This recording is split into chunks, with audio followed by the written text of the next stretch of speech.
Hi, my name is Alexa, and I'm a security compliance consultant at MedCurity. 4 years ago, Congress created the Cures Act, which discussed prohibiting something known as information blocking. On April 5th of 2021, Section 4004 of the Cures Act came into full swing, making the act of information blocking illegal. Congress has defined information blocking as anything that interferes with, prevents, or materially discourages access, exchange, or use of electronic health information. Healthcare providers, health developers of certified health IT, health networks, and exchanges are all required to follow this law.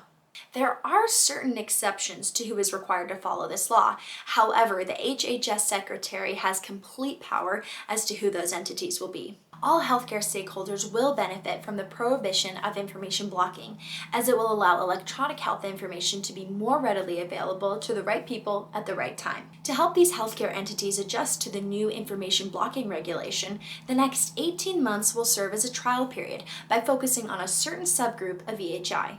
Through October 5th, 2022, the electronic health records that cannot be blocked will be limited to the data elements as represented in the United States Core Data for Interoperability.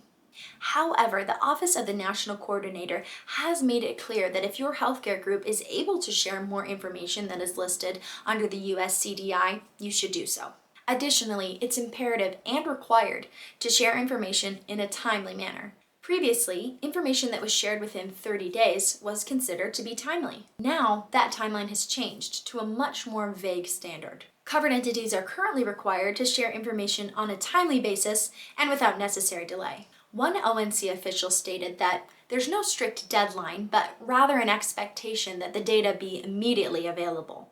The reasoning behind this obscure deadline is that since data is now electronic, it should be available to share easily and in a timely manner. There should be no reason for delays. There's been a lot of resistance to accepting an end to information blocking for various reasons. One argument is that medical information shouldn't be shared easily, even amongst covered entities, due to the sensitivity of the data. Another opinion is that most providers don't have the necessary technology to safely transmit sensitive data. After the effects of COVID-19, the government ruled that it's more important for healthcare entities to be able to share their information easily amongst each other to get their job done. Although the ONC is prioritizing information sharing amongst providers, they are a little bit concerned about how much privacy and security has been left on the back burner during the pandemic. In response to the amount of HIPAA waivers that were extended during this health crisis, one director stated, "It wasn't meant to be a free-for-all."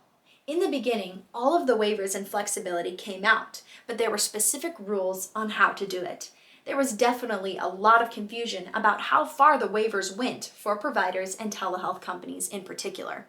While this new anti-information blocking law strives to make administrative tasks simpler for healthcare providers, the task of protecting data from unauthorized individuals is still as important as ever. As always, if you're confused about the current regulatory requirements under HIPAA, don't hesitate to reach out to us. We're here to do all the hard research and answer the tough questions so you don't have to. Thanks again for watching, and I'll see you next time.